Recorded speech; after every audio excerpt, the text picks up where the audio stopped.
my name is Brie Larson, and I've created a concept that I'm really excited to share with the world. This is my first time actually putting it together in a public display, and I pray that it is delivered with the right intention and it is manifested. So I'll tell you a little bit about me. I am a Taurus. I'm 31 in Earth years, and my moon is Capricorn. I am a Libra rising, and my Venus is in Gemini. What else about me? I love my dog. She's a miniature golden doodle and the love of my life. And I live in Las Vegas, so I've had a pretty colorful past. I grew up Mormon. I even got married in the Mormon church in Salt Lake City, and that marriage fell apart, and I was single for a little bit until I met my soulmate. At the time, we called each other soulmates, but it seemed that we were more of a karmic relationship. Don't really know how to define it these days. I know there are a lot of really strong opinions about what a twin flame and soulmate is. However, whatever it was a gift. And so that was a relationship that lasted about 2 years. And this video might get cut up and edited a bit because my dog likes to get into things. That's my girl. Say hi. Say hi. I love you.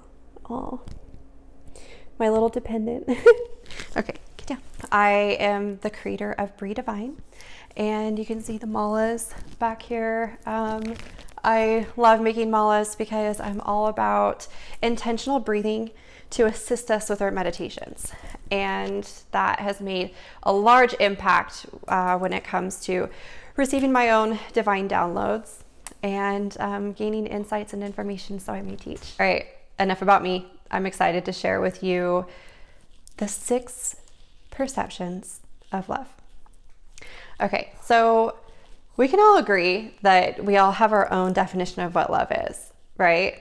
And you can ask one person, it's like, how do you love? And that person says, I love by giving. I give, and it just feels so good. That's how I love. And then you can ask another person, they might feel kind of guilty to admit it, but they say, I just love being loved. And that is totally honorable and okay. And then another person can say, oh, well, I am love. That's just who I am. I don't give it. I don't receive it. I just am love. And we honor that as well.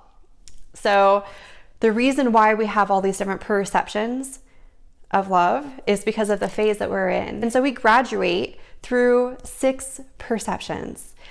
When you gain, let's say, a 3rd level, you're only able to perceive levels 2 and 1, not 3.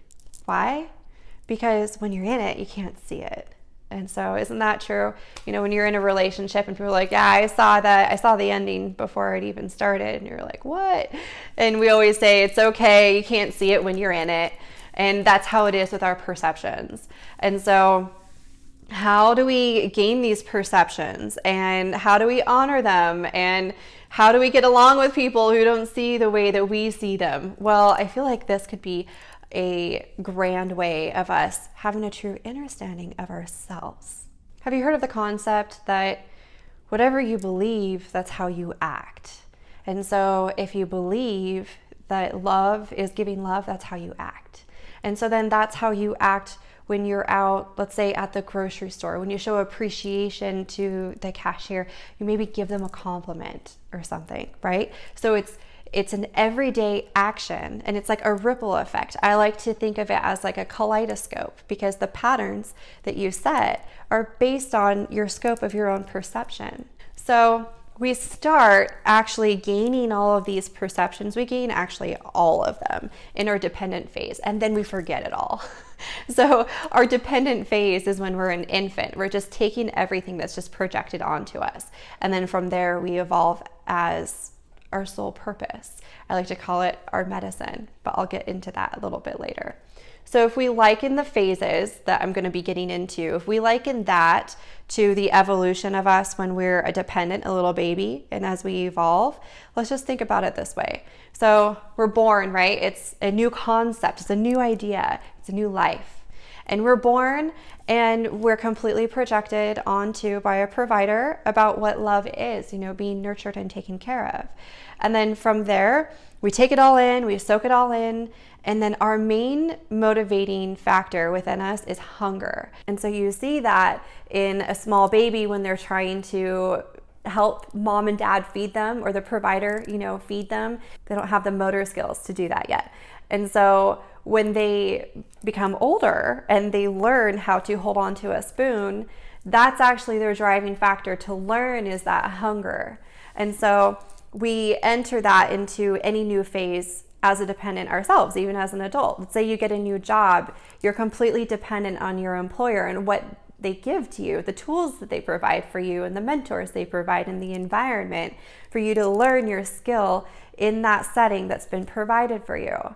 And so it's your hunger and your desire to grow so that you can see things the way that you want to see them. And so you go into, you graduate into a new phase, which is what I call the beta. So the beta is the codependent, and it's okay to say codependent because it's like co-pilot. We kind of need to have those two there, and it's not a derogatory statement. So as a codependent or beta, this individual is learning through the excitement of what they're being given, of what they're being fed. So a guru, of what I call a provider, provides all of this for the dependents and for the betas, for them to learn and feed and be nurtured. And the betas, when they're actually able to find their voice, they try to find ways to give back what they've been given. And so a very common trait about a beta is whenever they receive, they automatically give it back. They're great mirrors, they're great reflections. You graduate from the beta once you figure out that what you're learning doesn't 100% resonate. It could be really anything. You're learning things in your job and you're like, well, wouldn't it be easier if it were this way? And then you kind of become a little bit more independent and detached from your teacher, not in a sense where you dishonor them, but in a way of you're feeling a little bit more empowered, that your voice is being heard and it's something that is yours and you're honored in that. So in that omega phase, as the omega, you're independent. In this independent phase, this is creation. And so this is so necessary. It's a hermit phase. And a lot of us healers, we've gone through that, where we feel that it's best for us to be in that hermit phase. And we read and we consume knowledge. And then we just want to take the textbook and just go off on our own and see what resonates with us, because the other teachings might not be resonating with us anymore. In this omega stage, we learn that I am love, that I create love. That's who I am. I am creating love. And so it becomes so beautiful when we believe in that power of who we are as love, that we actually create and start to give birth to the idea of what our sole purpose is here on this planet. And so for me, what mine was malas. And these malas, they're so divine and they're so different and so unique to the way that I was able to use to assist me in my own ascension and my own healing, that was what I discovered in my omega phase. And so as you come out of this omega phase, it looks like, being a missionary, basically, where you have this understanding. We call it an awakening. We call it, we call it a new awakening. And this awakening, we feel this missionary work, we're able to see the reflections of ourselves in others. And we say, well, if I am love, then that means that everything that I create is for my better good. And then as you accept it, then you learn that, it's really not that fun being alone anymore. And you kind of miss the nostalgia of the beta, because the beta had so much support from others and just feeling like you want to get back out there and co-create with others. And so in this alpha phase, you have your creation, right? You've got your baby that you manifested. So you've got this creation when you ascend into your alpha phase, and you want to share it. You're ready to share it because it worked for you, and now you're going to share it. And mind you, this most likely what you gave birth to is a tool that assisted you in your greatest pain, in your deepest, darkest moments. And this is something that worked for you. And then you have faith and you trust yourself that there are others out there that are like you. And then you get those confirmations over and over again that your people, your tribe are out there. And so that helps us actually get out of our shell. So that's part of the ascension of the omega into the alpha. And so in the alpha, we're looking for a tribe. We're looking for like 1 or 2 people, maybe 5 tops, and it's like outside of mom and dad who are like, you're doing great, sweetie, all the time, no matter what. So we've got 5 people, and it's best if they're complete strangers, and you say, I want to share this with you. Let me know if it works. And then you do that, and you get great feedback, and these people believe in you. And so in this alpha phase, you're learning to share. You're learning to actually feed others with what fed you in such a dark time, and then you learn. So a really interesting fact about alphas is that they love to talk. Listening is something that they definitely need to learn because they feel like they've just learned it all and then everyone else needs to hear it. But when they share this gift, what they really truly love though is they love receiving feedback. And so this feedback assists them to kind of go back inward and ensure that this is something they can share with the masses. And so from there, from the alpha, the perception of love there is, I am loved. And so they're getting that feedback from people who they helped. And these people are giving them that affirmation, that they're loved. And so that is actually where the abundance comes from. And so when you're in this alpha phase, that's when you're experiencing true abundance, where people are appreciating you, you're serving others, and it's all coming back to you. And so in this phase, there is a glass ceiling because you can only handle so many one-on-one sessions with people. You can only make so many malas. You expand so large that others actually appoint you as a guru or a teacher, because the best teachers don't just step in and say, I'm the teacher. They're appointed by others, and others say, oh yeah, you want to learn about mala making, or you want to learn about how to do breath work with malas? Bree. You got to go to Bree. So that's what I mean by going into that space from alpha into the guru, because the guru is actually able to co-create with others in a way that empowers everyone else. So the guru shares love. And so what that is like a business owner that says, all right, I can't do this all one-on-one by myself. And so I'm going to delegate. And so when you delegate and you share your abundance, you say, I'm going to hire you at a fair wage, and then you're going to produce for me so that I can sell it, so I can feed myself and feed you. So that's where you're at as a guru. And then from there, as a guru, which is I share love, I provide love for others, then from there, they naturally evolve to the medicine. So as the medicine, the perception of love is I co-create love. And so an interdependent individual, what they do is they actually are able to operate in their highest form, in their abundance, with other beings who are independently working and exchanging their abundance interdependently and operating with others as well. So you don't only have to be one interdependent working with another interdependent. There's just a web that you're all connected to.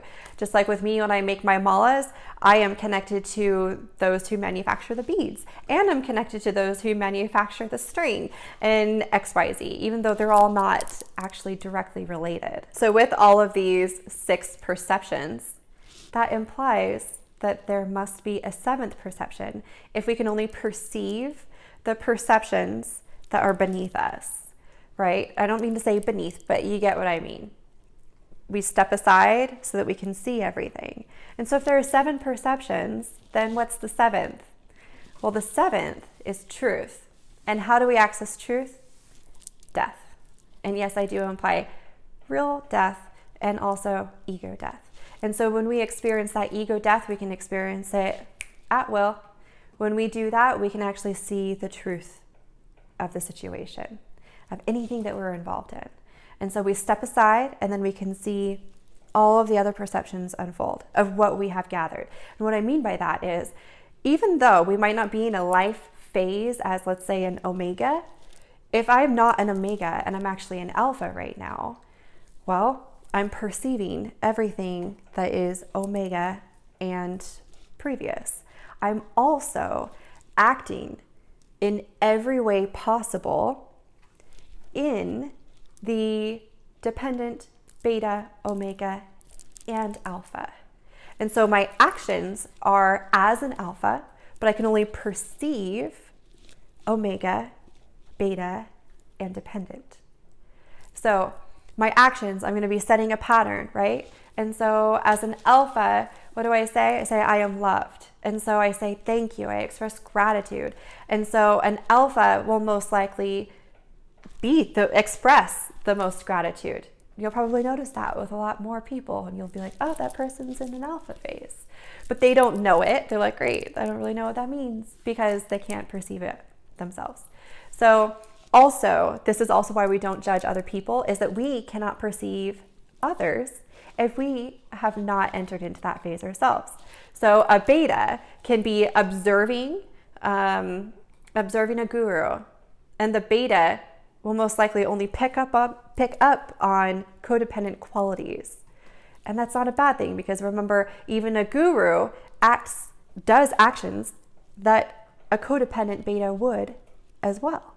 Because as you have evolved, we still have that in us, and we must act in a dependent beta, omega, alpha, and guru if we've made it to the medicine.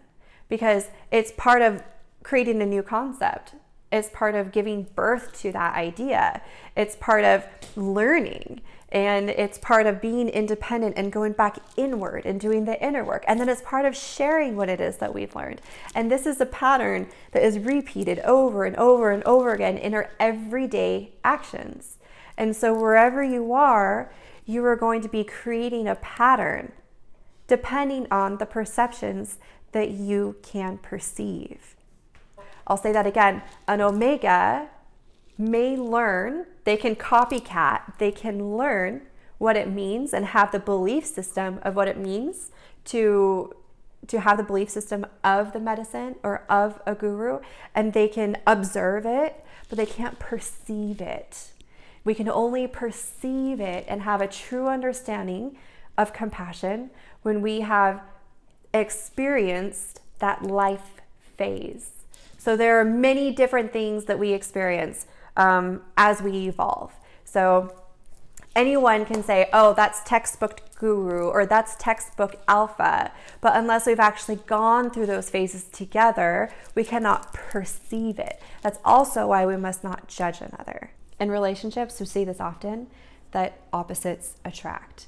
So a lot of times we see in relationships a beta and an alpha, or we see a guru and a dependent.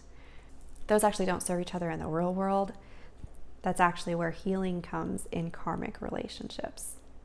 So when we see an alpha with a beta, we can see that as one person in the relationship, they're kind of unable to find what it is that is their mark in life. And so they're kind of struggling with finding out what is it that they can contribute to their union. And then the alpha, they already have their set career, they already have their life path set, and now they're kind of stuck supporting dreams to be lifted off for the beta. And so the beta doesn't like that because they feel like there's such a heavy burden on the alpha, and the alpha definitely feels the burden of the beta. So in a guru or teacher phase, in a relationship with a dependent, we normally see this where it's someone that has more than enough to provide, and the other person is just floating on their abundance, and they have no desire to actually, they have no hunger. They actually don't have any desire to go and find what it is that ignites their soul and contributes their life purpose. And like always, both of these relationships end up crashing and burning miserably. It's inevitable. It happens to everyone. and this is a guide to assist us to getting through it. So what if we're in a relationship and we don't know if we're the beta or the alpha? Well, it makes it really easy if you can answer this question. If you were to separate today, could you survive on your own? If you can, you're the alpha. If you can't, you're the beta. Now, does this mean that you need to break up? No. It means that now there is a formula to assist you into growing into your omega and then ascending into your alpha and so on. It doesn't mean that you need to split ways. That's the good news. The bad news is that it can be very uncomfortable for you, for the both of you, while you do transition. So every phase, it kind of goes without saying, has to shift into another phase.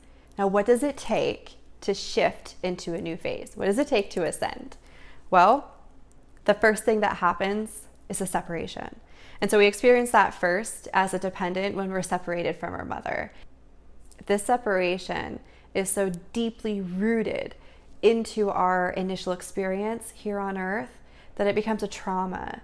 And so the traumatic separation that we experience with every phase, we can learn to ease into it, but it can be quite difficult to get the hang of. So in order to perceive a phase, so let's say you're in the omega phase, in order to perceive the omega perception, then you must ascend out of it. And so you actually don't need to be in the next phase. You don't need to be in the alpha phase in order to finally perceive the omega. But when you start seeing the omega perception, you're separating from it. And so there is a great separation. And usually it's loneliness. When we're talking about the omega, it's loneliness or depression due to the lack of being around other people and socializing. Even though maybe inside you're like, why would I want to socialize? But when you finally do, it's your medicine. And then you actually catch on to, oh, this is a good thing for me. And you continue to do it for your own health and well-being. And then you enjoy it. So when you go into your separation of your loneliness by going out and socializing and finding your tribe, and there you're actually able to start to perceive like, wow, I can't believe I was such a hermit for so long. Or, you start actually seeing the perception of where you were. And then from there, you begin to ascend once you acknowledge and then let go. So you see yourself, acknowledge, and then you just let go. So there are 3 phases within the shift that we experience going from one perception to the next. So we have a separation and then observation, or I call that holding space for yourself, and then you let go. So you observe, wow, I was pretty depressed. I honor that. And I let it go because I'm not depressed anymore. So those are the 3 waves of our experience when we shift. And it might not be just that simple. It might be a number of things because we do collect a lot of things in these phases. We collect a lot of identities, a lot of new exciting concepts and things that really served us for that time. But then when it's time to shift, it's time to just let them go. So as you ascend, you learn to let go because in the next phase, it's a whole new script. It's a whole new set of tools. I promise you, you can leave the tools, leave everything that you found in that previous phase. If you need to go back, it's always there for you. I'll just give you a few little fun facts about these different phases. The dependents are the most lovable. The beta is the most loving. The omega is the best at self-care and self-love. The alpha is the most generous. The guru is the most relatable. And the medicine is the wisest. And the wise, they actually teach with compassion. They lead with compassion. The wise, the medicine, they're actually the only ones who are able to lead others through the path that they've walked. So true compassion isn't just, oh, I'm lovingly teaching you this. True compassion is where you've been, I have gone. And so let my pain and my path illuminate yours in your own truth. The dependent is motivated by hunger. The beta is motivated by adopting new concepts. The omega is motivated by independent study. The alpha is motivated by missionary work. And the guru is motivated by teaching. And the medicine is motivated by healing. There are also some pitfalls to all of these phases when our ego is the one that's driving. For the dependent, it's feed me, feed me, feed me, I want more, and they have no desire to contribute. The beta gives and gives and gives until they have no more. When they have no more, they don't learn to go inward if they're being driven by ego. Instead, they break down and get themselves into a deeper hole and a deeper tantrum. The omega, they can get themselves kind of depressed if they don't get out of their shell to express their creativity. And if they haven't found their creativity, then they give up before they find it, right before it comes. The alpha actually gives too much, and their destruction could be being used and abused by the beta. The guru is the most relatable. And so the guru has a heavy responsibility to not only teach the way that they would want to be taught, but actually exercising true compassion with the other individual. This is a very tender road to walk, because some gurus can actually share their message or teach in a way that it turns some people off completely because they don't feel that there's a sense of compassion there. And as the medicine, the wise, I think that their greatest shadow is giving the silent treatment when there's an issue. So if you get a silent treatment from the wise, it means that they're honoring your truth. So this whole concept is actually based around healing the masculine and feminine divine within us. So within us, we have a left side and a right side, right? Right down the middle, we know that we have our opposites. And so that actually mirrors the masculine and feminine divine within. We have the left side of the heart, the right side of the heart, including our brain. It's beautiful. So where do we start with healing? I have an interesting theory about how we heal our mind. So they say that we only use 10% of our brain, right? Whoever they are. Well, if that is true, and we believe that our world is just a mirror of who we are inside, then maybe it means though only 10% of us is turned on and enlightened, and the other 90% is not. So maybe that means that 10% of the world is awakened and the other 90% is asleep. Well, if that's true, and our mind is located here, and our energy is here, wouldn't it make more sense to maybe heal this here first, and then see how that is projected out into the world? You following? So it's a common theme as healers that we're here to heal the planet. And that is the highest truth. However, where we get mixed up is that we need to heal the planet. That is a misconception. We're not here to heal the planet. We're here to heal the planet. Okay? So what I mean by that is, just like changing our mind, enlightening our mind, and then that projection is outward, and then we see the healing projected outward because we've healed here first. That is how we heal the planet.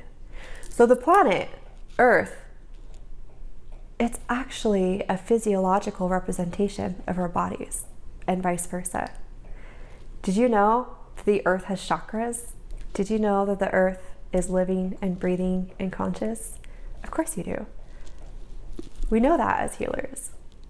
We know that we have a direct connection with the earth. And we know that's why we came here. So when we heal ourselves, we learn to honor ourselves.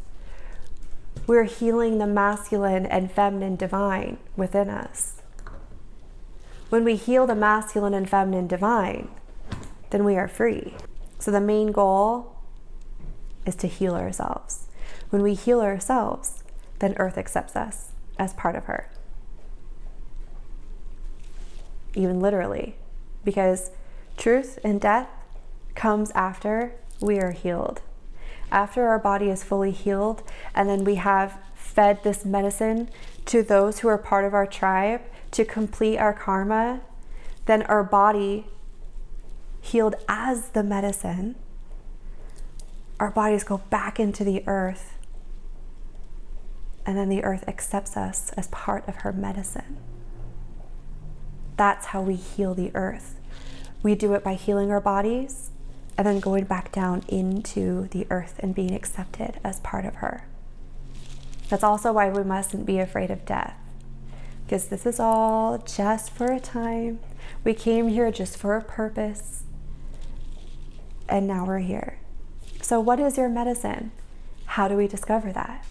Well, you have the answer, and you are able to retrieve that through honoring the phases that we are in. As the medicine, we know that this is a we world. It's not just I anymore. It's not you. You don't need to change. Not just I. But once we ascend into the medicine, then it's a we world. We actually see that this medicine that I'm sharing with you, it's for you and it's for me, and we're healing together. And so now it's a we. And it's not just this codependency, it's actual interdependency. And so in this interdependency, we understand that it's a we world. And so I am changing things up with meditation. It's no longer I am. That mantra served us for a time, but it's time to let it go. The mantra now is, we are. We are divine, we are divinely guided, and we are healed. So you'll see in this picture that the alpha, beta, and guru, those phases are masculine parts of us that we heal. And we all have this. So men who are watching this, it doesn't mean this is only inside of you, it's inside women as well. And so the alpha represents intelligence, the beta is our inner child, and the guru is the teacher within. The feminine aspect is the omega, which is creation, and the dependent, which is the inner 0 to 8 years of our child development, and then the medicine, which is the gift. And so the medicine, here's a clue. The medicine is our greatest pain that we endured here. That's how we discover our medicine. And we can create with this medicine when we know where we are, we know who we are, and we honor where we are.